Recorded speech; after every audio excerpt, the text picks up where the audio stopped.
और अब खबर राजस्थान से है। राजस्थान की कथावाचक साध्वी प्रेम बाईसा की संदिग्ध मौत मामले में एक बड़ा अपडेट सामने आ गया है। मौत के 16 दिन बाद एफएसएल रिपोर्ट सामने आ गई है, जिसमें साध्वी प्रेम बाईसा की मौत जहर या फिर किसी अप्राकृतिक कारण से नहीं हुई, ये कहा गया। हालांकि फाइनल रिपोर्ट आनी अभी बाकी है। इसे पर देखिए स्पेशल रिपोर्ट।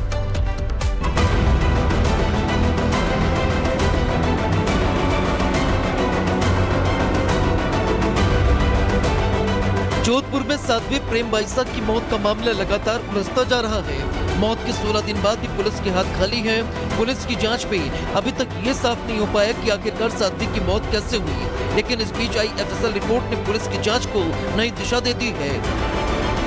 एफएसएल रिपोर्ट में साध्वी को जहर देने या दूसरे अप्राकृतिक कारणों से मौत होने की पुष्टि नहीं हुई है। इसके अलावा उनके साथ किसी तरह की गलत घटना के सबूत भी नहीं मिले हैं। सूत्रों के मुताबिक एसएफएल जांच में साध्वी प्रेम बाईसा की मौत को लेकर लगाई जा रही अटकलें बेदम साबित हुई हैं। ऐसे में एसआईटी अब हर एंगल से मामले की जांच में जुट गई है। इस बीच एसआईटी ने एक बार फिर कंपाउंडर देवी सिंह से पूछताछ की। एसआईटी ने लगभग 4.5 घंटे तक कंपाउंडर से सवाल जवाब किए। इसके अलावा अस्पताल के मालिक, डॉक्टर और दूसरे स्टाफ से भी पूछताछ की गई। वहीं जांच में ये पता चला कि साध्वी प्रेम बाईसा को अस्थमा की बीमारी थी। 28 जनवरी को ही साध्वी की मौत को लेकर कई बड़े सवाल खड़े हो रहे हैं। साध्वी से आखिरी बार मिलने वाली शख्स कंपाउंडर देवी सिंह है। ऐसे में सवाल है कि क्या कंपाउंडर देवी सिंह ने साध्वी की हत्या की है या इसके पीछे कोई और है। Bureau report, Republic Bharat.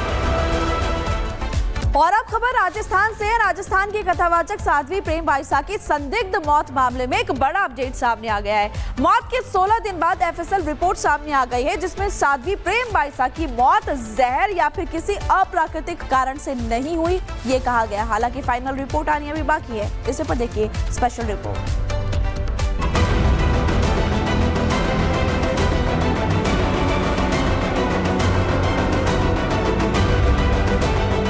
Jodhpur में साध्वी प्रेम बाईसा की मौत का मामला लगातार उलझता जा रहा है। मौत के 16 दिन बाद भी पुलिस के हाथ खाली हैं। पुलिस की जांच में अभी तक ये साफ नहीं हो पाया कि आखिरकार साध्वी की मौत कैसे हुई, लेकिन इस बीच आई एफएसएल रिपोर्ट ने पुलिस की जांच को नई दिशा दे दी है। एफएसएल रिपोर्ट में साध्वी को जहर देने या दूसरे अप्राकृतिक कारणों से मौत होने की पुष्टि नहीं हुई है। इसके अलावा उनके साथ किसी तरह की गलत घटना के सबूत भी नहीं मिले हैं। सूत्रों के मुताबिक एसएफएल जांच में साध्वी प्रेम बाईसा की मौत को लेकर लगाई जा रही अटकलें बेदम साबित हुई हैं। ऐसे में एसआईटी अब हर एंगल से मामले की जांच में जुट गई है।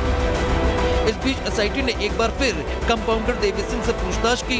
एसआईटी ने लगभग 4.5 घंटे तक कंपाउंडर से सवाल जवाब किए। इसके अलावा अस्पताल के मालिक, डॉक्टर और दूसरे स्टाफ से भी पूछताछ की गई। वहीं जांच में ये पता चला कि साध्वी प्रेम बाईसा को अस्थमा की बीमारी थी। 28 जनवरी को ही साध्वी की मौत को लेकर कई बड़े सवाल खड़े हो रहे हैं। साध्वी से आखिरी बार मिलने वाली शख्स कंपाउंडर देवी सिंह है। ऐसे में सवाल है कि क्या कंपाउंडर देवी सिंह ने साध्वी की हत्या की है या इसके पीछे कोई और है। Bureau report, Republic Bharat.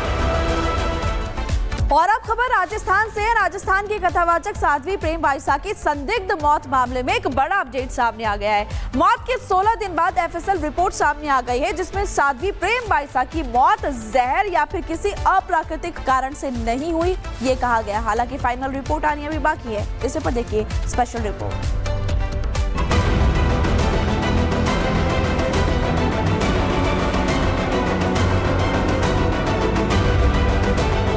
Jodhpur में साध्वी प्रेम बाईसा की मौत का मामला लगातार उलझता जा रहा है। मौत के 16 दिन बाद भी पुलिस के हाथ खाली हैं। पुलिस की जांच में अभी तक ये साफ नहीं हो पाया कि आखिरकार साध्वी की मौत कैसे हुई, लेकिन इस बीच आई एफएसएल रिपोर्ट ने पुलिस की जांच को नई दिशा दे दी है। एफएसएल रिपोर्ट में साध्वी को जहर देने या दूसरे अप्राकृतिक कारणों से मौत होने की पुष्टि नहीं हुई है। इसके अलावा उनके साथ किसी तरह की गलत घटना के सबूत भी नहीं मिले हैं। सूत्रों के मुताबिक एसएफएल जांच में साध्वी प्रेम बाईसा की मौत को लेकर लगाई जा रही अटकलें बेदम साबित हुई हैं। ऐसे में एसआईटी अब हर एंगल से मामले की जांच में जुट गई है। इस बीच एसआईटी ने एक बार फिर कंपाउंडर देवी सिंह से पूछताछ की। एसआईटी ने लगभग 4.5 घंटे तक कंपाउंडर से सवाल जवाब किए। इसके अलावा अस्पताल के मालिक, डॉक्टर और दूसरे स्टाफ से भी पूछताछ की गई। वहीं जांच में ये पता चला कि साध्वी प्रेम बाईसा को अस्थमा की बीमारी थी। 28 जनवरी को ही साध्वी की मौत को लेकर कई बड़े सवाल खड़े हो रहे हैं। साध्वी से आखिरी बार मिलने वाली शख्स कंपाउंडर देवी सिंह है। ऐसे में सवाल है कि क्या कंपाउंडर देवी सिंह ने साध्वी की हत्या की है या इसके पीछे कोई और है। Bureau report, Republic Bharat. और अब खबर राजस्थान से है। राजस्थान की कथावाचक साध्वी प्रेम बाईसा की संदिग्ध मौत मामले में एक बड़ा अपडेट सामने आ गया है। मौत के 16 दिन बाद एफएसएल रिपोर्ट सामने आ गई है, जिसमें साध्वी प्रेम बाईसा की मौत जहर या फिर किसी अप्राकृतिक कारण से नहीं हुई, ये कहा गया। हालांकि फाइनल रिपोर्ट आनी अभी बाकी है। इसे पर देखिए स्पेशल रिपोर्ट।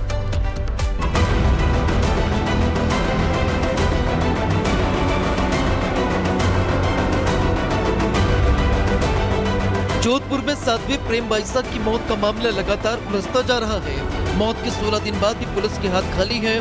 पुलिस की जांच में अभी तक ये साफ नहीं हो पाया कि आखिरकार साध्वी की मौत कैसे हुई। लेकिन इस बीच आई एफएसएल रिपोर्ट ने पुलिस की जांच को नई दिशा दे दी है। एफएसएल रिपोर्ट में साध्वी को जहर देने या दूसरे अप्राकृतिक कारणों से मौत होने की पुष्टि नहीं हुई है। इसके अलावा उनके साथ किसी तरह की गलत घटना के सबूत भी नहीं मिले हैं। सूत्रों के मुताबिक एसएफएल जांच में साध्वी प्रेम बाईसा की मौत को लेकर लगाई जा रही अटकलें बेदम साबित हुई हैं। ऐसे में एसआईटी अब हर एंगल से मामले की जांच में जुट गई है। इस बीच एसआईटी ने एक बार फिर कंपाउंडर देवी सिंह से पूछताछ की। एसआईटी ने लगभग 4.5 घंटे तक कंपाउंडर से सवाल जवाब किए। इसके अलावा अस्पताल के मालिक, डॉक्टर और दूसरे स्टाफ से भी पूछताछ की गई। वहीं जांच में ये पता चला कि साध्वी प्रेम बाईसा को अस्थमा की बीमारी थी। 28 जनवरी को ही साध्वी की मौत को लेकर कई बड़े सवाल खड़े हो रहे हैं। साध्वी से आखिरी बार मिलने वाली शख्स कंपाउंडर देवी सिंह है। ऐसे में सवाल है कि क्या कंपाउंडर देवी सिंह ने साध्वी की हत्या की है या इसके पीछे कोई और है। Bureau report, Republic Bharat. और अब खबर राजस्थान से है। राजस्थान की कथावाचक साध्वी प्रेम बाईसा की संदिग्ध मौत मामले में एक बड़ा अपडेट सामने आ गया है। मौत के 16 दिन बाद एफएसएल रिपोर्ट सामने आ गई है, जिसमें साध्वी प्रेम बाईसा की मौत जहर या फिर किसी अप्राकृतिक कारण से नहीं हुई, ये कहा गया। हालांकि फाइनल रिपोर्ट आनी अभी बाकी है। इसे पर देखिए स्पेशल रिपोर्ट।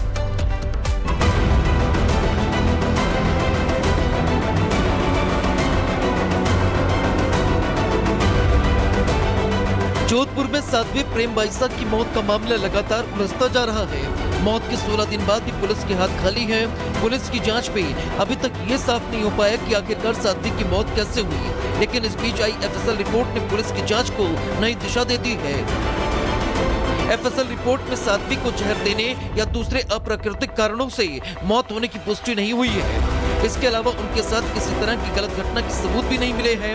सूत्रों के मुताबिक एसएफएल जांच में साध्वी प्रेम बाईसा की मौत को लेकर लगाई जा रही अटकलें बेदम साबित हुई हैं। ऐसे में एसआईटी अब हर एंगल से मामले की जांच में जुट गई है। इस बीच एसआईटी ने एक बार फिर कंपाउंडर देवी सिंह से पूछताछ की। एसआईटी ने लगभग 4.5 घंटे तक कंपाउंडर से सवाल जवाब किए। इसके अलावा अस्पताल के मालिक, डॉक्टर और दूसरे स्टाफ से भी पूछताछ की गई। वहीं जांच में ये पता चला कि साध्वी प्रेम बाईसा को अस्थमा की बीमारी थी।